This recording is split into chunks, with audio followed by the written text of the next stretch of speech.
Physics দ্বিতীয় পত্রের একটা গুরুত্বপূর্ণ অধ্যায় নিয়ে কথা বলবো, সেটা হচ্ছে স্ট্যাটিক ইলেকট্রিসিটি অথবা স্থির তড়িৎ।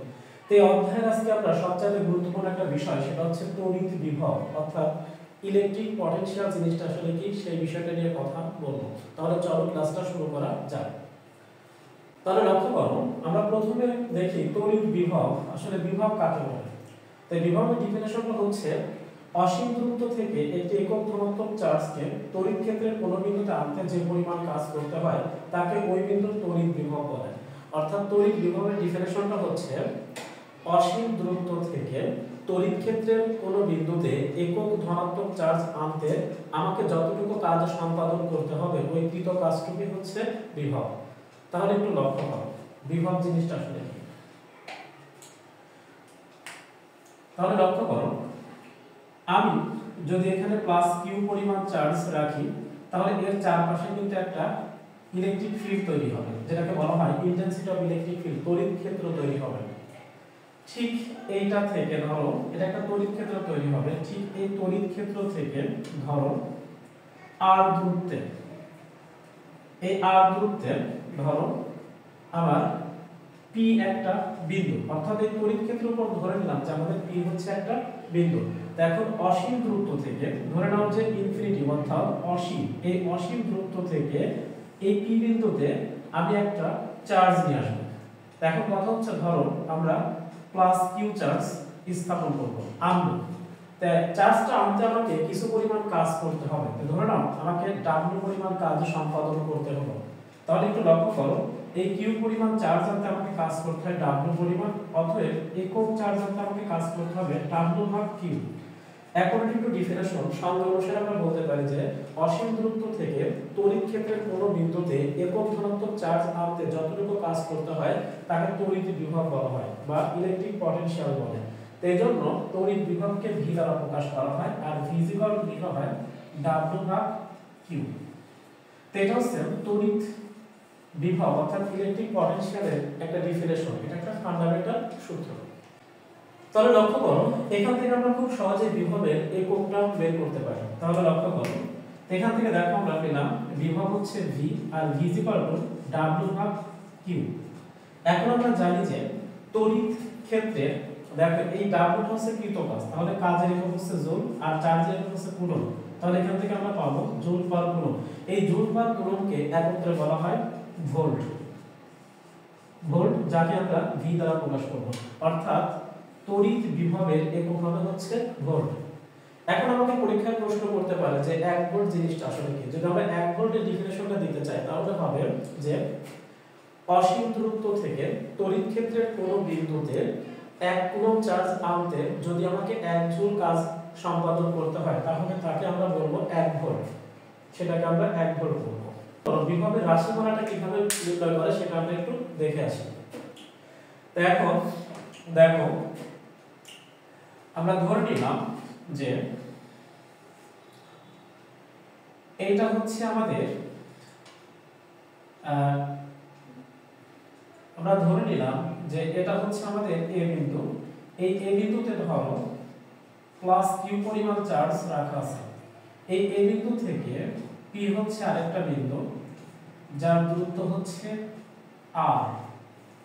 এখন এখানে আরেকটা আমরা ধরে নিলাম আরেকটা বিন্দু এম, যেটা এই ডিসটেন্স থেকে x দূরত্বে অবস্থান করতেছে। এর উপরে আমরা আরেকটা বিন্দু কনসিডার করলাম যেটা হচ্ছে m n। এখন এই m থেকে n এর ডিসটেন্সটা আমরা বিবেচনা করে নিলাম dx অর্থাৎ ক্ষুদ্র দূরত্ব। তাহলে দেখো আমরা বিভবের রাশিমালা কিভাবে নির্ণয় করতে পারি। আমি ধরে নিলাম যে আমাদের এই বিন্দুতে প্লাস কিউ চার্জ রাখা আছে, তাহলে এখানে কিন্তু একটা তড়িৎ ক্ষেত্র তৈরি হবে। তো এখন কথা হচ্ছে এই আর ধরো আমরা খুব সহজে এই এম বিন্দুতে তড়িৎ ক্ষেত্রের প্রাবল্য বের করতে পারি। তো এম বিন্দুতে আমরা তড়িৎ ক্ষেত্রের প্রাবল্য বের করি, সেই ক্ষেত্রে কিন্তু E সমান 1/4 পাই ইপসিলন নট। এখানে হচ্ছে আমাদের হচ্ছে চার্জ কিউ চার্জ, অর্থাৎ এই চার্জের জন্য এই বিন্দুতে এর বিন্দুতে আমরা তড়িৎ ক্ষেত্রের প্রাবল্য পাবো E সমান 1/4 পাই ইপসিলন নট কিউ ভাগ। এখান থেকে দেখো এই বিন্দু থেকে এই বিন্দু দূরত্ব হচ্ছে x, তাহলে x এর উপর e স্কয়ার, তাহলে এটা আমরা তড়িৎ ক্ষেত্রের প্রাবল্য। এখন আমি যদি এই এন বিন্দু থেকে একটা এক কুলম্ব চার্জকে যদি আমরা এই এন বিন্দুতে আনতে চাই, তাহলে আমাকে একটা কাজ করতে হবে। তাহলে কতটুকু কাজ করতে হবে সেটা হচ্ছে, লক্ষ্য করো, কৃত কাজ হচ্ছে ডাব্লু। ডাব্লু সমান এই যে তড়িৎ প্রাবল্য, অর্থাৎ এটা একটা ফোর্স, অর্থাৎ এই বলের বিপরীতে কিন্তু বল প্রয়োগ করে, অর্থাৎ এখানে কিন্তু আমাকে আনতে হবে। অ্যাকচুয়ালি দেখো আমাদের এখানে যদি আমরা হিসাব করি যে এই যে তড়িৎ প্রাবল্যের যে দিকটা হবে সেটা কিন্তু হচ্ছে m এর বরাবর হবে। এখন আমি এই n বিন্দু থেকে কিন্তু m বিন্দুতে একটা চার্জ নিয়ে আসবো, তাহলে সেক্ষেত্রে কৃত কাজ হবে ডাব্লু। আর ডাব্লু সমান আমরা জানি কাজ হচ্ছে বল একটু সরল। এখানে বল বলতে বোঝাবে আমাদের কি তড়িৎ ক্ষেত্রের প্রাবল্য কতটুকু সেটা বসিয়ে দিব, ইনটু আমরা এখানে লিখব হচ্ছে dx। এখন কথা হচ্ছে এই dx দূরত্ব আর m এর, অর্থাৎ আমাদের m এর বরাবর কিন্তু কি কাজ করবে, আর ডিসটেন্সটা কিন্তু dx, অর্থাৎ m থেকে m, অর্থাৎ সরল যেদিকে বল কিন্তু তার বিপরীত দিকে, অর্থাৎ m এর বরাবর কিন্তু আমাদের বল কাজ করতেছে, আর m বরাবর কিন্তু আমাদের সরল কাজ করতেছে। তাহলে বল এবং সরল কিন্তু পরস্পরের বিপরীত, এই কারণে এখানে আমরা একটা মাইনাস সাইন দিব। এখন খেয়াল করো এই e সমান আমরা বলতে পারি 1/4πε0 নট, এখানে আমাদের q ভাগ x স্কয়ার ইনটু dx। তাহলে এখন লক্ষ্য করো, এখন যদি আমরা অসীম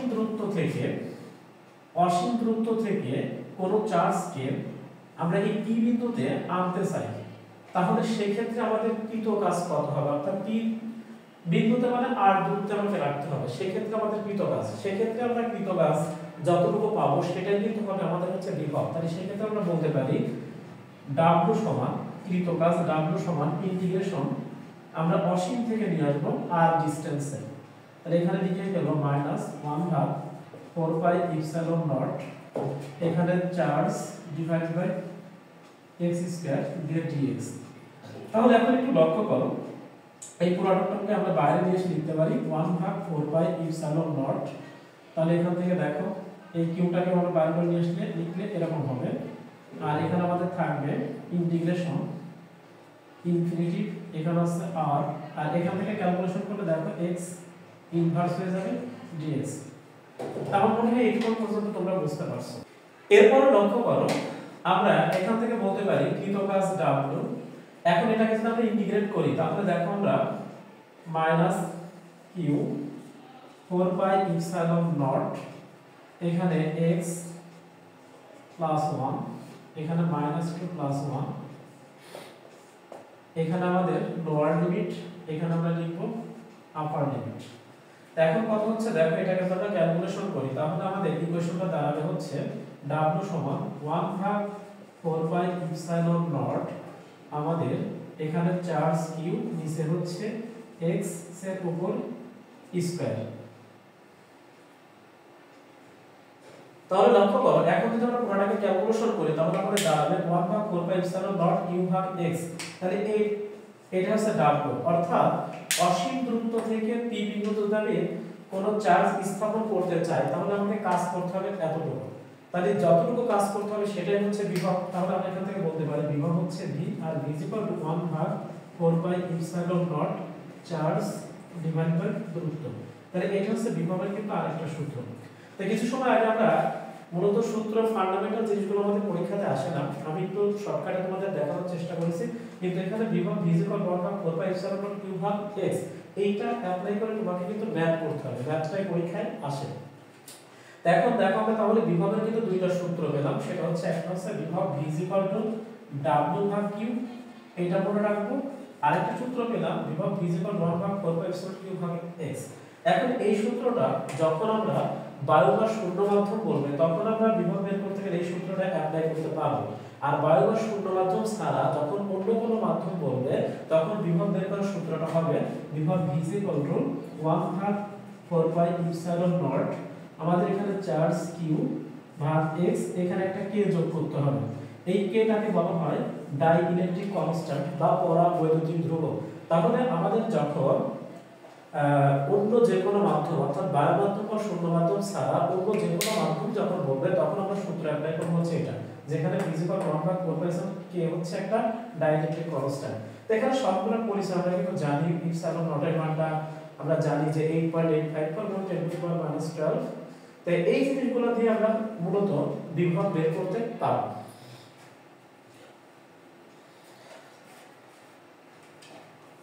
এরপরে লক্ষ্য করো তড়িৎ বিভব নিয়ে আমাদের কিছু ম্যাথ প্রবলেম। তো এখানে কিছু কয়েকটা ম্যাথ আছে, তো ম্যাথগুলো আমি একটু সলিউশন করব।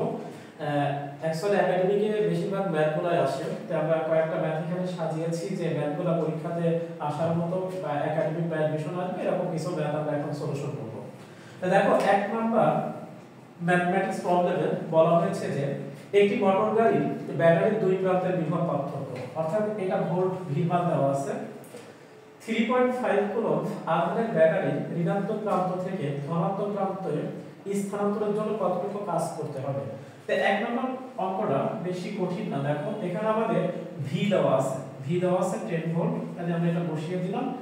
এখন আধান কিউ এর মান দেওয়া আছে, কিউ সমান 3.5 কুলম্ব। এখন বলছে যে আমাকে কতটুকু কাজ করতে হবে, তাহলে কৃত কাজ W সমান হয়।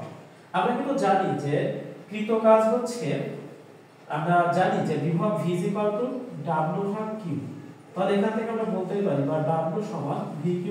তো এখানে আমাদের V মান হচ্ছে 10 আর Q হচ্ছে 3.5, এটা বসিয়ে দিব, অর্থাৎ 35 জুল। তাহলে এক নম্বর প্রশ্নের ম্যাথের উত্তর হচ্ছে 3.5 জুল। এটা হচ্ছে এক নম্বর প্রশ্নের সলিউশন। খুব ইজি ছিল অঙ্কটা, আমার মনে হয় তোমরা বুঝতে পেরেছো। এরপরে লক্ষ্য করো আমরা কোশ্চেন নাম্বার 2 সলিউশন করব ম্যাথ প্রবলেম। দুই নম্বর ম্যাথে বলা হয়েছে দেখো একটি গোলাকার পরিবাহীর ব্যাসার্ধ 0.5 মিটার, এটা হচ্ছে গোলাকার পরিবাহীর ব্যাসার্ধ দেওয়া আছে এবং তাতে 10 কুলম্ব আধান দেওয়া আছে। গোলকের কেন্দ্র হতে 1 মিটার এবং 0.1 মিটার দূরত্বে তড়িৎ বিভবের মান বের করতে বলছে, অর্থাৎ ইলেকট্রিক পটেনশিয়ালটা আমাকে বের করতে হবে। তো দেখো গোলাকার পরিবাহী, আমরা গোলাকার পরিবাহী, এটা হচ্ছে আমাদের একটা গোলাকার পরিবাহী, এর রেডিয়াস কিন্তু দেওয়া আছে ব্যাসার্ধ, অর্থাৎ আর এর মান দেওয়া আছে হচ্ছে 0.5 মিটার। তো স্যার দেখো এই যে গোলকের কেন্দ্র হতে এই দূরত্বটাকে ধরে নিলাম আমরা এখান থেকে এই পয়েন্ট, এইটা অর্থাৎ এখান থেকে এই পয়েন্টের পুরো ডিসটেন্সটা আমরা ধরে নিলাম যে এখান থেকে এই পয়েন্টের পুরো ডিসটেন্সটা আমরা ধরে নিলাম d, আর এই d এর মানটা দেওয়া আছে 1 মিটার। এখন স্যার প্রশ্ন করছে এখন আরেকটা দূরত্ব দেওয়া আছে 0.1 মিটার, যেটা কিন্তু আমাদের রেডিয়াস থেকে ধরো এই পয়েন্টটা, এটা ধরো a, এটা দেওয়া আছে হচ্ছে 0.1 মিটার। এখন স্যার প্রশ্ন করছে তোমার তড়িৎ বিভবের মান নির্ণয় করো। এখন এই ধরনের অঙ্কগুলো মূলত ভর্তি পরীক্ষাতে আসে। এখন এগুলো আমরা কিভাবে করব একটু লক্ষ্য করো। এখন এটা একটা গোলাকার পরিবাহী যার ব্যাসার্ধ হচ্ছে 0.5 মিটার।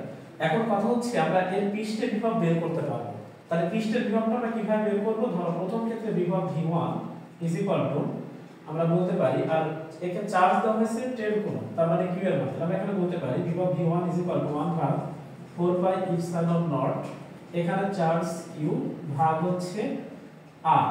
তাহলে এই হচ্ছে পৃষ্ঠের বিভব, অর্থাৎ গোলাকার পরিবাহীর পৃষ্ঠের বিভব। দেখো এইটার মান কিন্তু আমরা জানি 9 × 10 টু দি পাওয়ার 9, যেখানে চার্জ হচ্ছে 10 কুলম্ব বসিয়ে দিব, আর এর মানটা হচ্ছে আমাদের 0.5 মিটার।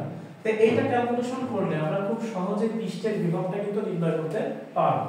কিন্তু পৃষ্ঠ অপেক্ষায় অর্থাৎ ব্যাসার্ধ অপেক্ষায় যখন কম দূরত্ব অর্থাৎ 0.1 মিটার দূরত্বে আমি কিন্তু বিভব বের করতে পারবো না, কারণ কোন গোলাকার পরিবাহীর কেন্দ্রে গোলাকার পরিবাহীর অভ্যন্তরে যে বিভব সেটা তোমার পৃষ্ঠের বিভবের সমান হয়। এই কারণে আমরা 0.1 মিটার দূরত্বে বিভব বের করতে পারবো না, অর্থাৎ এই দূরত্বটা দিয়ে ম্যাথ করা যাবে না।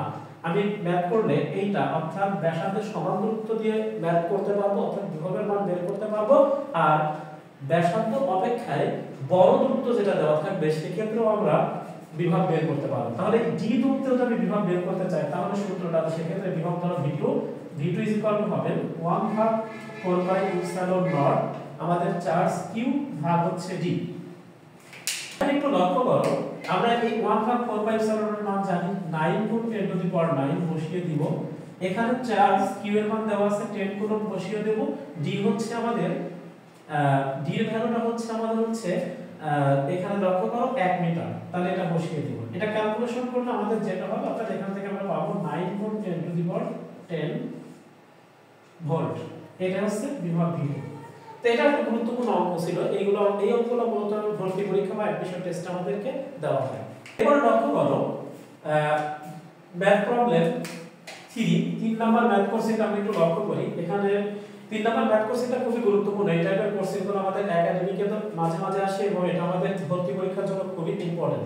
তো এই কোশ্চেনটা শর্টকাটে কিভাবে করবা বা একাডেমিকে কিভাবে আসবে কিভাবে করবা সেটা আমি একটু তোমাদেরকে দেখিয়ে দিচ্ছি। তাহলে লক্ষ্য করো, এখানে দেখো বলা হয়েছে বায়োসেক্টিভ বর্গক্ষেত্রের 3টি কৌণিক বিন্দুতে যথাক্রমে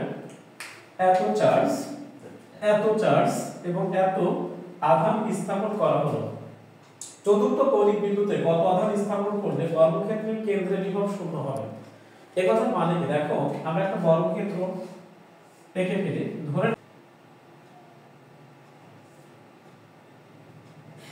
ধরে নাও এটা একটা আমাদের বর্গক্ষেত্র। বর্গক্ষেত্রটা হচ্ছে এ বি সি ডি। এখন এই বর্গক্ষেত্রের 3টি কৌণিক বিন্দু আমরা ধরে নিলাম। এটা প্রথম কৌণিক বিন্দু, এতে চার্জ দেওয়া আছে q1 আর এই q1 চার্জের মান দেওয়া আছে দেখো 2 গুণ 10⁻⁹ কুলম্ব। তারপরে দেখো আমাদের দ্বিতীয় কৌণিক বিন্দু ধরো b, এটা আমরা ধরে নিলাম। এখানে চার্জ q2 এর ভ্যালু দেওয়া আছে -1 গুণ 10⁻⁹ কুলম্ব। তারপরে আমাদের তৃতীয় কৌণিক বিন্দু q3, এখানে আমাদের চার্জ দেওয়া আছে 8 গুণ 10⁻⁹ কুলম্ব। এখন চতুর্থ কৌণিক বিন্দু অর্থাৎ d তে চার্জ কত এটা আমি জানি না। এই d তে কত চার্জ স্থাপন করলে কেন্দ্রের বিভব শূন্য হবে? কেন্দ্র বলতে বোঝাচ্ছে ঠিক বর্গক্ষেত্রের মাস পয়েন্ট। দেখো আমরা যদি এখান থেকে লক্ষ্য করি, দেখো ঠিক ধরে এই ও বিন্দুতে বিভব শূন্য হবে। তাহলে স্যার কিন্তু বলে দিয়েছে এই ও বিন্দুর বিভব, এটার বিভব v সমান 0 টোটাল বিভব। তাহলে দেখো যেহেতু এটা একটা বর্গক্ষেত্র, এখানে যদি আমরা দেখো একটু লক্ষ্য করি, তাহলে এখান থেকে কিন্তু আমরা খুব সহজে আমরা সলিউশন করতে পারবো। দেখো আমি যখন এই এ বিন্দুতে q1 চার্জ স্থাপন করছি, তখন আমি কিন্তু এই ও বিন্দুতে একটা বিভব পাবো। তাহলে সেই বিভবটা আমরা ধরে নিলাম v1 বিভব। তাহলে এই v1 বিভব সমান হবে 1/4πε0 এবং চার্জ q1। এবং দেখো যেহেতু বর্গক্ষেত্র, এখান থেকে আমরা বলতে পারি AO। এখন এই AO BO OC এবং OD পরস্পর কিন্তু সমান। কারণ আমরা এখানে বলতে পারি, দেখো বর্গক্ষেত্র থেকে খুব সহজে বলতে পারি যে OA সমান OB সমান OC সমান OD, আর এইটা সমানই আমরা ধরে নিলাম R। তাহলে দেখো v1 সমান 1/4πε0 q1 ভাগ আমরা বলতে পারি AO। তাহলে AO সমানই কত? কারণ এই A বিন্দু থেকে O বিন্দু দূরত্ব কিন্তু হচ্ছে AO, আর AO সমান হচ্ছে R। তাহলে আমরা এখানে বসাতে পারি হচ্ছে R। ঠিক অনুরূপভাবে B বিন্দুতে q2 চার্জ স্থাপন করায় আমাদের O বিন্দুতে বিভব ধরে নাও v2। তাহলে v2 সমান হবে 1/4πε0। আমাদের এখানে চার্জ হবে q2 ভাগ কিন্তু এই OB, আর OB সমানই দূরত্ব OB আর OB সমানই কিন্তু R। ঠিক অনুরূপভাবে আমরা যদি বলি C বিন্দুতে q3 চার্জ স্থাপন করায় O বিন্দুতে বিভব, সেটা হবে বিভব v3, আর এই v3 সমান হবে 1/4πε0 আমাদের চার্জ q3 ভাগ হচ্ছে R। ঠিক অনুরূপভাবে যদি D বিন্দুতে বলি বিভব হবে v4 সমান হবে 1/4πε0 আমাদের চার্জ q4 ভাগ হচ্ছে R। এখন আমি যদি বলি আমাদের কেন্দ্রের বিভব কত, তাহলে কেন্দ্রের বিভব হবে কিন্তু আমাদের মোট বিভব অর্থাৎ টোটাল বিভব। তাহলে টোটাল বিভবটা কিন্তু আমরা এখন কিন্তু বের করে ফেলতে পারি। তাহলে একটু লক্ষ্য করো, তাহলে টোটাল বিভবটা যদি আমরা বলি v, তাহলে এই v সমান কিন্তু হবে লক্ষ্য করো v1 প্লাস v2 প্লাস কিন্তু v3। এখন কিন্তু দেখো প্রশ্নে বলে দেওয়া হয়েছে যে এই টোটাল বিভব কিন্তু 0। তাহলে এই v মানটা কিন্তু আমরা 0 বসিয়ে দিতে পারি। তাহলে 0 বসিয়ে দিলে এখান থেকে দেখো v1 এর মান আমরা পাবো 1/4πε0 চার্জ q1 ভাগ R।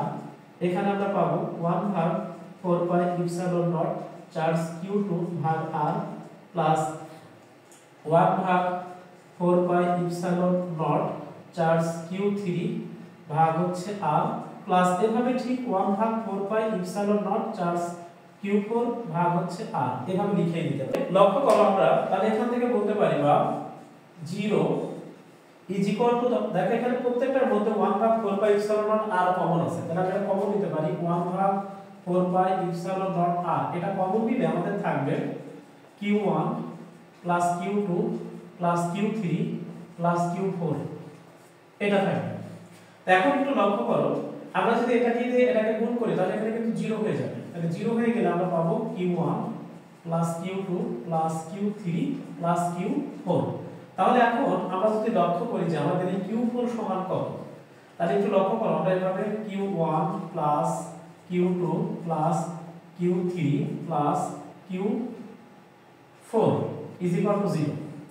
এখন কথা হচ্ছে দেখো, আমি যদি এখন এখানে মান বসিয়ে দিই, এখন যদি আমরা মান বসিয়ে দিই তাহলে দেখো যেমন এখানে আমাদের প্রথমটা ছিল q1 এর মান 2 গুণ 10 টু দি পাওয়ার -9 প্লাস, এখানে এটা মাইনাস, তাহলে এখানে প্লাস মাইনাস মাইনাস হবে, তাহলে এখানে আমরা মাইনাস বসিয়ে দেব, দিয়ে -1 গুণ 10 টু দি পাওয়ার -9 প্লাস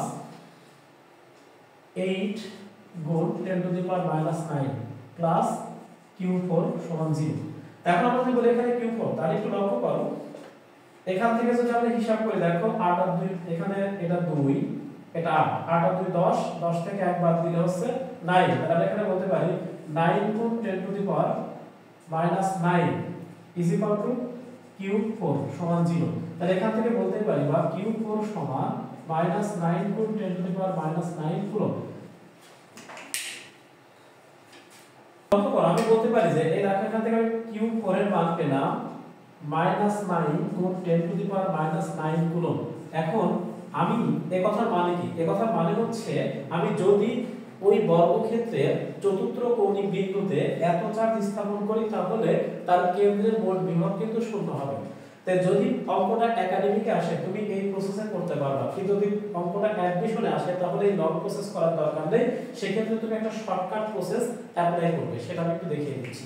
এখানে আসলে তুমি কোনো কিছু নয়, just q1 plus q2 plus q3 plus q4 সমান 0 লিখে দিবে, আর কিছু করার দরকার নেই। এখন এই কথা মনে হচ্ছে যদি তোমাকে তৃতীয় কৌণিক বিন্দুর চার্জ বের করতে বলে তাহলে q3 টাকে ডান পাশে বাম পাশে রেখে দেবে, বাম সবকে ডান পাশে নিয়ে যাবে, নিয়ে যা যোগ বিয়োগ করবা। আর যদি তোমাকে চতুর্থ কৌণিক বিন্দুর চার্জ বের করতে পারে তাহলে সেই ক্ষেত্রে q4 টাকে এই পাশে রেখে বাকি সবগুলোকে ডান পাশে দিয়ে যোগ বিয়োগ করলে তুমি आंसर পাবে। তাহলে এই টাইপের অঙ্কগুলো অ্যাডমিশনের জন্য শর্টকাট প্রসেস হচ্ছে এটা, q1 q2 q3 q4 0, এবং এটা ভর্তি পরীক্ষাতে মাঝে মাঝে এসে যায়, তাহলে এই শর্টকাট প্রসেসটা অ্যাপ্লাই করলে অঙ্কটা করতে পারবো। তার মানে বিষয়টা